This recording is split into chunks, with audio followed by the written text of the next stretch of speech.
Sometimes you just have to face facts and realize that long hair is not really working out for you. I think I need to go get a haircut. This is a really cool coat. I got this at a Slovakian army surplus store for like $4, maybe $5. So, hi, I'm Matt Golson, and welcome to another insane budget photography where we look at some of the cheapest ways to do better photography and better videography. So, what are we looking at today? A guy going down the street. He's got a little red flashy light. Bye, red flashy light. I got a new camera with improved autofocus.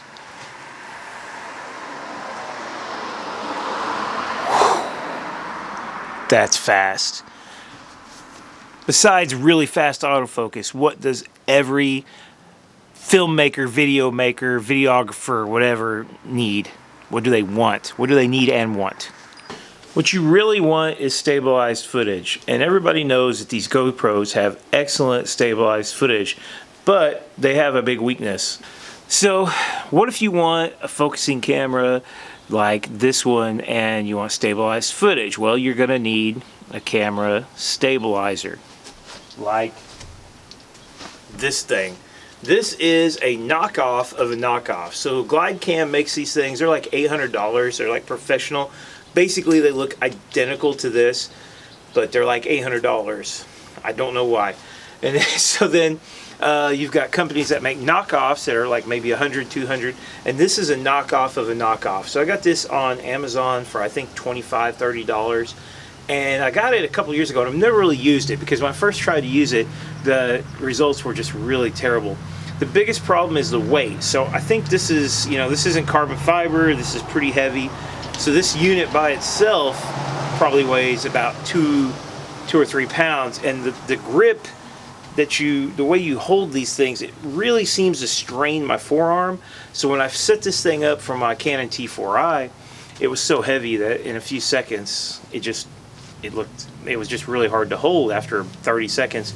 And then everything was rocking all the time like I was on a boat.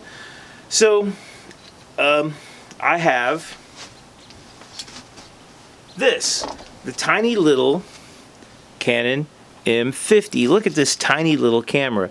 So this camera is so small that, now Canons will focus faster on the Canon logo. It's built into their firmware. This camera is so small and light that I think it'll make a really good camera to put on this stabilizer and test it out. So I'm going to balance it on this stabilizer, which I'm not going to show you how because I suck at it. I'm sure there's experts that can show you better, but I'm going to balance it on there and we'll see how a $25 stabilizer works.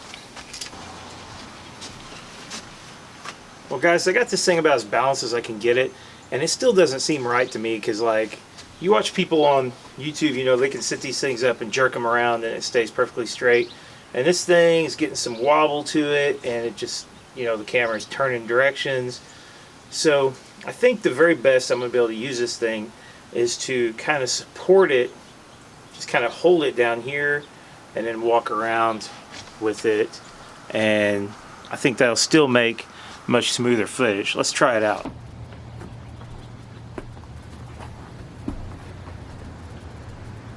Ooh, watching him work.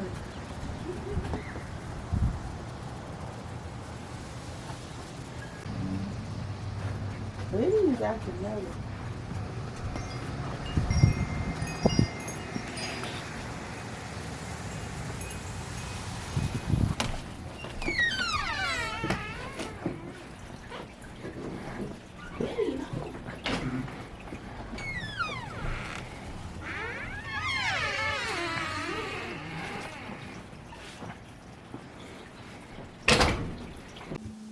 Well, could you tell much of a difference? I couldn't. I mean, both of them are pretty terrible. I mean, if I need to shoot B-roll footage, I put the camera in 60 frames a second. I slow it way down post, and I just try to move the camera as smoothly as possible, and I get better results than that. Maybe this was a little smoother, but still in some of the shots it had that kind of rocky effect, and it just it feels more like you're drunk or like you're on some kind of boat or something. It's not very good. And I know people use these to really awesome effect. I've watched videos of pros use them. They look really good, they work really good, but they don't work for me. And it could be that the $800 one is actually just way smoother, maybe way easier to set up. I don't know. I gotta think that there's a reason why this is $25 and these things, like a knockoff, is actually $200, and maybe they just work a whole lot better. But either way, holding this thing by this handle and shooting is really uncomfortable for me. I just struggle to really do that, so that's not really worth it. And the results to me, they're just not as good. I mean, you saw, maybe if the second set of shots I had all of the digital and optical stabilization turned off, they would have been way worse, but I don't think it would have made that much difference. Either way, this thing is just not worth the money, so don't buy one of these. I just say no. If you need really smooth handheld shots, you're either going to have to invest in probably some in-body stabilization, get really good technique, or maybe actually buy a brushless gimbal like the Osmo, whatever those things are. They're maybe 10 times more, 3 times, or 20 times more than this, but you can get one a lot cheaper than an $800 glide cam, and I think they actually do work. So just don't bother spending your $25 on this piece of crap. All right, see ya.